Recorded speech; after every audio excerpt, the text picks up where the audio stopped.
everyone and welcome back again to my channel, mga ka-diaries. So, ito na yung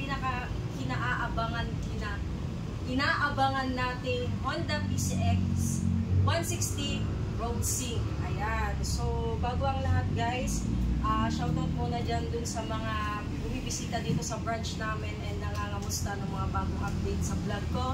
Pagpasensyahan nyo na po, medyo busy lang po talaga tayo.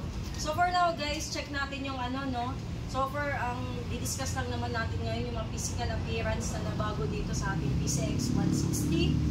Meron tayong available units ngayon na Road Sync ABS and meron din tayong PCX na 160 CBS 2025 year model. So, tara, tingnan natin. So guys, simulan muna natin dito sa pinakabagong PCX 160 Road Sync. So kung mapapansin niyo, meron na siyang bagong handlebar, which is eto yon guys. So dati, yung parang bakal lang, ganon. Sa dating PCX 160, ayan. Pakita mo nga.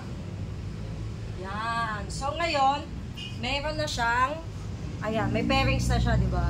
Hindi na siya naked. Hindi na siya naked handlebar, guys. So, kung makikita nyo, talagang ang ganda nung pagkakagawa sa kanya. So, panibago na naman tong additional na naman to sa pairings ni Honda PCX 160. At the same time, si PCX 160 Road Sync, yung navigation bar niya guys, na dating nandito sa gitna, kay Road Sync lang to ha. Hindi nyo to makikita sa ibang PCX, hindi nyo to makikita sa PCX CBS.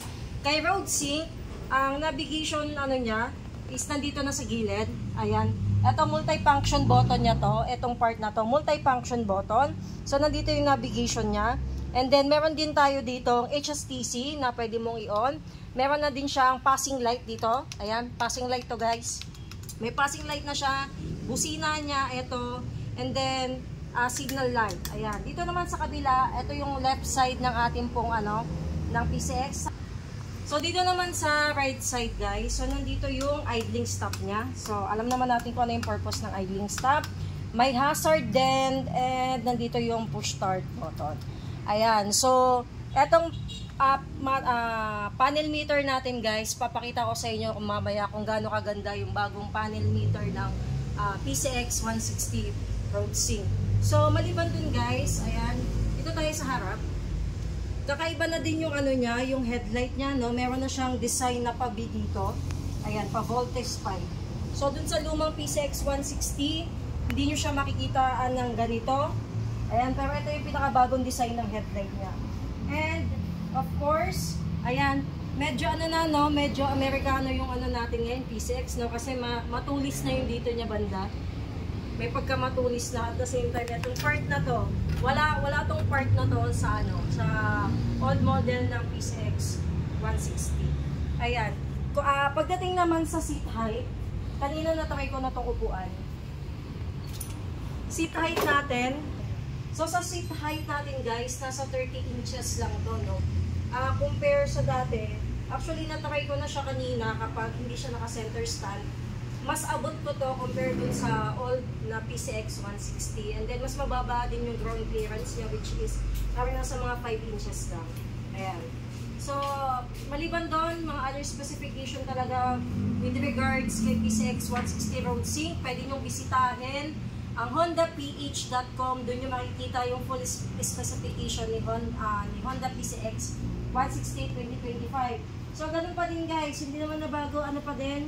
Gold pa din yung emblem natin. Medyo lang siya. Medyo iba lang yung niya, font niya. Iba yung font niya compare dito sa sa font ng lumang PCX 160. Ayan. And of course, yung ating pong shock. Dual shock pa din naman siya, pero ito, yung shock neto is may baso na. Ayan. Ano lang to ha, PCX Road Sync lang yung may baso. Pero yung sa CBS standard na PCX 160, same pa rin. Katulad pa rin ng dating shock ng PCX 160. So, try naman natin i-check guys. Ito. Ayan. Okay guys, check natin no, yung itsura ng panel meter ng PCX Road Sync. Ayan. So, on natin guys. Lang natin. Ayan. Tapos dito ka, harap ka din. So yan, di ba? Ang stig. May logo ni Honda. So ito yung pinakabagong panel meter ni Honda Road Sync. Yung panel meter ni Honda Road Sync na PCX 160, hindi siya kaparehas ng standard natin. Kasi yung standard na PCX 160, parehas pa din siya ng panel meter ng old version. Pero itong PCX 160 natin na Road Sync, ganito na yung panel meter niya, 5 inches na TFT panel meter. So, ayan. So, makikita nyo dito sa panel meter natin, itong logo, ibig sabihin naka-HSTC siya. Anong tawag dito? Hazard. Ayan, naka-hazard siya. And naka-ABS din siya. So, meron din siyang passing light, guys. Ayan, itong pinipindot na to. So, pindutin natin. Ayan. Ayan. May kita nyo, ayan, oh. Oh, ayan. Passing light siya, guys. And then, yung navigator niya, ito na yon. Ayan. Na-navigate nyo lang. Ayan, may kita nyo dito. Ayan, oh. Ayan, navigate ko siya. Ayan. So, ganyan lang siya i-navigate.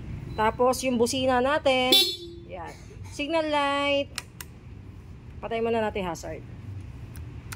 Then, yan. Signal light, kaliwa, kanan. Tapos, pindot lang.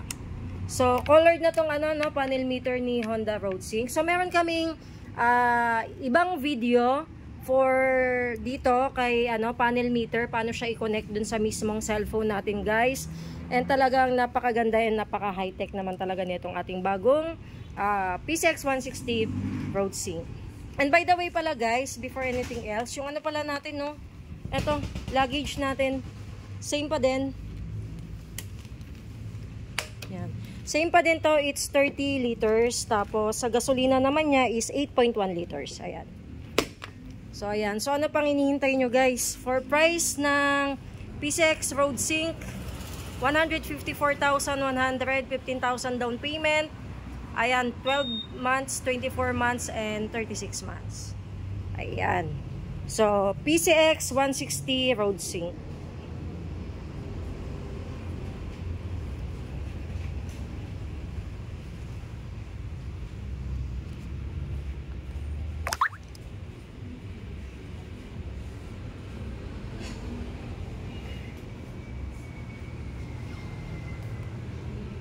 For Honda PCX 160 CBS, guys, which is yung standard na natin.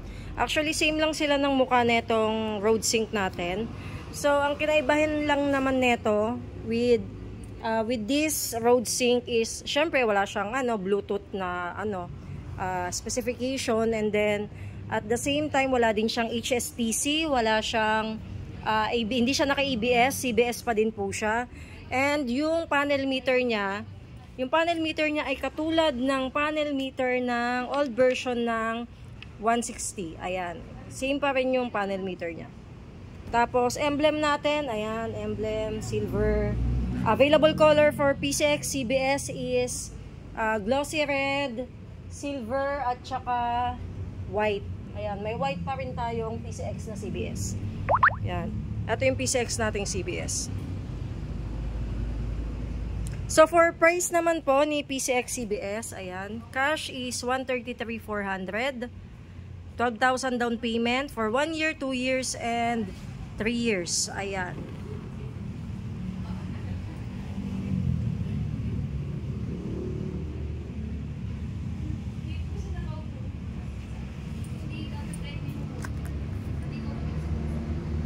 So guys, para dun sa mga interesadong mag-avail ng ating pinakabagong PCX 160, bisitahin nyo na po kami dito sa 203 Demafilis Building, MacArthur Highway, Carohata, Valenzuela City.